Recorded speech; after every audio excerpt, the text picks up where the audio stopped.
पाकिस्तानी और कोई काम अच्छी तरीके से करें ना करें, भीख मांगना, आतंकवाद फैलाना और अपने बच्चों से झूठ बोलना, इसमें पाकिस्तानियों का कोई कंपैरिजन नहीं है वर्ल्ड वाइड। दिल बड़ा दुखता है सर। इस्लाम के नाम पर यह मुल्क बना है, इज्जत से जिंदगी गुजारने के लिए यह मुल्क बनाया गया था।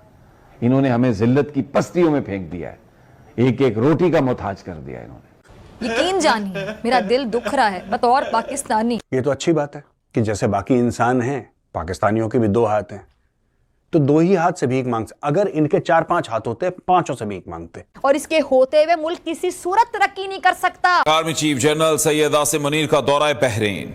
सिपह सालार की बहरीन के बादशाह हमद बिन ईसा समेत दीगर हुक्काम से मुलाकातें।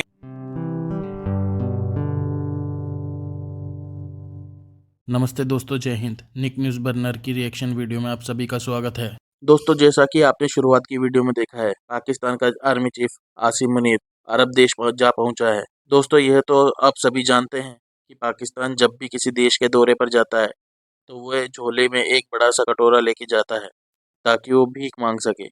और आपने वीडियो में देख ही लिया है कि मेजर गौरव आर्या कह रहे हैं कि पाकिस्तान 2 हाथ होने पर भी भीख मांग रहा है, अगर उसके 4-5 हाथ होते तब भी वो भीख ही मांगता। पाकिस्तान सिर्फ 2 ही काम तो करता है, एक भीख मांगना, दूसरा आतंकवाद फैलाना।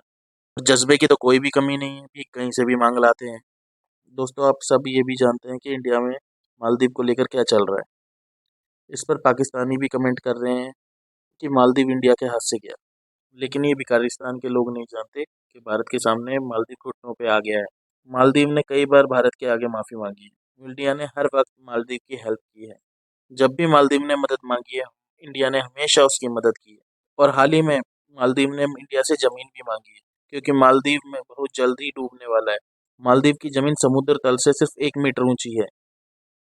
जैसे जैसे समुद्र का पानी बढ़ेगा, मालदीव डूबता जाएगा, इसलिए इन्होंने भारत से ज़मीन भी मांगी। तो दोस्तों, चलते हैं आगे की वीडियो की तरफ। धन्यवाद।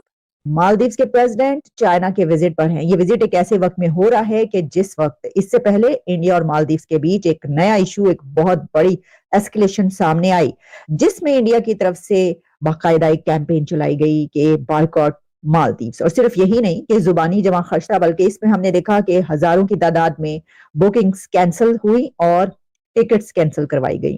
तो मालदीव के जो टूरिज्म है उसके ऊपर जो फर्क पड़ रहा है और पड़ने वाला है, उसके ऊपर वहां के लोग भी चीख उठे। और वहां के फॉर्मर एमपीज और इसके अलावा मिनिस्टर्स और अथॉरिटीज ने ये कहा कि जो कुछ हुआ है वो गलत हुआ है। ये सब तो हम आपके सामने रखते रहे हैं, लेकिन अब वहां की डिफेंस मिनिस्टर, जो फॉर्मर डिफेंस मिनिस्टर हैं, वो भी बोल उठी हैं और उन्होंने ये कहा है कि इंडिया हमारे लिए एक जो रेस्क्यू मिशन है उसकी तरह है और हमेशा हर मौके पर इंडिया ने हमारी मदद की है। ये एक बहुत बड़ी बात है। देखिए, ये कहना, इसकी वजह ये है कि उनका ये कहना था कि हमारे लिए आवर 9/11 कॉल, यानी देखिए, जब कोई किसी को बचाने के लिए पहुंचता है तो उससे पहले नंबर डायल किया जाता है 911 911। तो उन्होंने कहा कि हमारे लिए जो है ये इंडिया इस तरीके से हंसी रखता था कि हमने जब भी कोई हमें मुश्किल पड़ती थी तो इंडिया को कॉल किया जाता था। तो आवर 9/11 कॉल इंडिया। वहां के एक एमपीए का ये कहना है कि हम अपने प्रेसिडेंट पर जो है वो कॉन्फिडेंस नहीं रखते, और ये बात इतनी ज्यादा बड़ी है कि प्रेसिडेंट मुर्जी के खिलाफ जो है नो कॉन्फिडेंस लाना चाहिए। हमें उनके पर कॉन्फिडेंस नहीं। अब जाहिर है कि ये वहां की ऑपोजिशन पार्टी कह रही है, लेकिन वहां के इस वक्त पॉलिटिक्स में ये कुछ चल रहा है मालदीव की कि उनकी जो ऑपोजिशन पार्टीज हैं वो ये कह रही हैं कि प्रेसिडेंट मुर्जी को रिमूव किया जाए, उनके खिलाफ नो कॉन्फिडेंस वोट लाया जाए, क्योंकि ये जो कुछ हुआ है ये सही नहीं हुआ। और हम समझते हैं कि इससे मालदीव की जो इकोनॉमी है उससे बहुत ज्यादा उस पर फर्क पड़ेगा। दिलचस्प सूरत हाल ये है कि इजराइल भी इसमें बोल उठा है। अच्छा, अब इजराइल ने कहा क्या है? इजराइल ने जो बात की है ना, वो बहुत ही एक की पॉइंट है, और वो ये है कि उन्होंने कहा कि लक्षद्वीप को हम इंटरनेशनल डेस्टिनेशन बनाने के लिए और एक टूरिस्ट स्पॉट बनाने के लिए मदद करेंगे इंडिया की। ये कोई पहली दफा नहीं है कि उन्होंने ये बात की हो, यानी कि लक्षद्वीप को जो है वो डेवलप करने के लिए इससे पहले भी इंडिया और इजराइल के बीच गुफ्तगू होती रही, ये बात चलती रही, क्योंकि इजराइल के पास ये कैपेसिटी है कि वो वहां पर जो खारा पानी है उसको ड्रिंकिंग वाटर, पीने के काबिल बनाने के लिए वो सब ये प्रोवाइड कर सकता है इंडिया को। तो अब उसने इस मौके पर यह क्यों कहा है, सोचने वाली बात यह है। इजराइल इस मौके पर यह बात इसलिए कह रहा है क्योंकि जिस वक्त भारत के वजीर आजम नरेंद्र मोदी साहब के खिलाफ ये जो अल्फाज इस्तेमाल किए गए, उसमें इजराइल पपेट भी इस्तेमाल किया गया। तो उसमें मालदीव्स के उन लोगों की तरफ से, मिनिस्टर्स की तरफ से, जो इजराइल का बाकायदा नाम लेकर बात की गई थी, तो उसमें तो इजराइल शामिल हो गया फिर।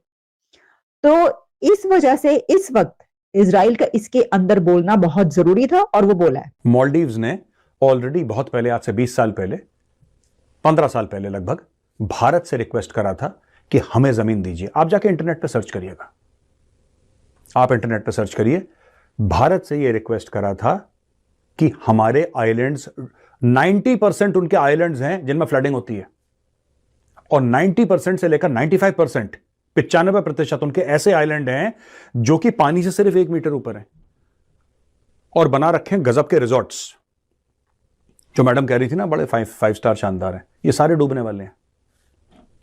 वाटर लेवल बढ़ेगा ओशन का, there will be no Maldives tomorrow. इसलिए मालदीव्स चाहता है भारत से कि हमें ये मिल जाए, वो मिल जाए, ऐसा कर दो। इन्होंने जमीन की बात करी है, इसका एक फॉर्मल प्रपोजल आया था मालदीव्स की तरफ से, और इंडिया को मालदीव्स के लोगों ने, जो पुरानी हुकूमत है, उनकी पुरानी सरकार है, उन लोगों ने पता क्या बोला है, इंडिया इज आर 911। अमेरिका में होता है ना, यू डायल 911 इमरजेंसी, तो उन्होंने बोला भैया इंडिया हमारा 911 है। तुम लोगों ने क्या बकवास कर दी, क्या भंड मार दिया तुम लोगों ने सब बकवास करके भारत के बारे में। जब हम लोग फंसते हैं, जब हमारे पास पीने को पानी नहीं होता, हमारे पास पैसे नहीं होते, हमारे पास वैक्सीन नहीं होती कोरोना की, जब हमारे ऊपर कोई प्रॉब्लम आ जाती है, जैसे कू हो गया हमारे ऊपर, कोई चढ़ दौड़ा हथियार लेके हमारे ऊपर, तो कौन हमें बचाता है? इंडिया बचाता है, भारत बचाता है। और जो तुम्हें बचाता है, जो तुम्हारे संकट हरता है, तुम उसी के लिए अपशब्द का इस्तेमाल कर रहे हो। ये मालदीव्स वाले खुद आपस में आजकल बातें कर रहे हैं दोस्तों। तो दोस्तों, वो दिन बिल्कुल दूर नहीं है जब लक्षद्वीप का क्यों, अंडमान को देखिए आप, लक्षद्वीप, तमिलनाडु में आइलैंड्स हैं, केरल में आइलैंड्स हैं, महाराष्ट्र में आइलैंड्स हैं। आइलैंड्स की कमी है, आइलैंड्स सब कॉन्टिनेंट कहते हैं भारत को। शायद साहब एक तवील अरसे आपने इंडिया के साथ सारे आपके ज़ाहिर ट्रैक 2 भी, और वैसे खुद ट्रैक 2 सबसे पहले मैंने शुरू किया था। आप वजीर इत्तलात भी रहे और कारगिल के दिनों में वजीर इत्तलात भी थे, और उससे पहले, और सबसे पहले मैंने कॉलम शुरू किया था इंडियन अखबारों में, आपको याद है 80s में, वो हिंदुस्तान टाइम्स ऑफ इंडिया वगैरह। बिल्कुल बिल्कुल बिल्कुल। अब मुझे ये बताएं कि इस तरह की, और वहाँ के ज़ाहिर है कि जो फॉरेन ऑफिस के साथ और के ब्लॉक और सारा जो है उनके लोगों को आप अच्छी तरह समझते भी हैं, आपका इंटरेस्ट।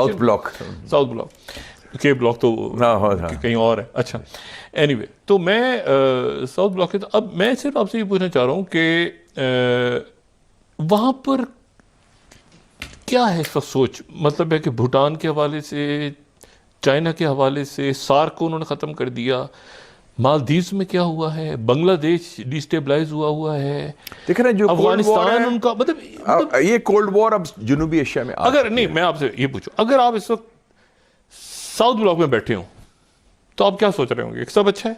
मैं ये सोच रहा हूँ कि एक छोटा सा जजीरा है जिसकी 10 लाख आबादी है, जिसका नाम है मालदीव्स। उसके सदर मोहम्मद मोइज ने पूरा इलेक्शन कैंपेन चलाया, इंडिया आउट, टी-शर्ट पहन के, और वो जमहूरी तरीके से मुंतखब सदर है, और आज वो सदर शी जिनपिंग के साथ खाना खा रहा है बीजिंग में ज़ियाफत में।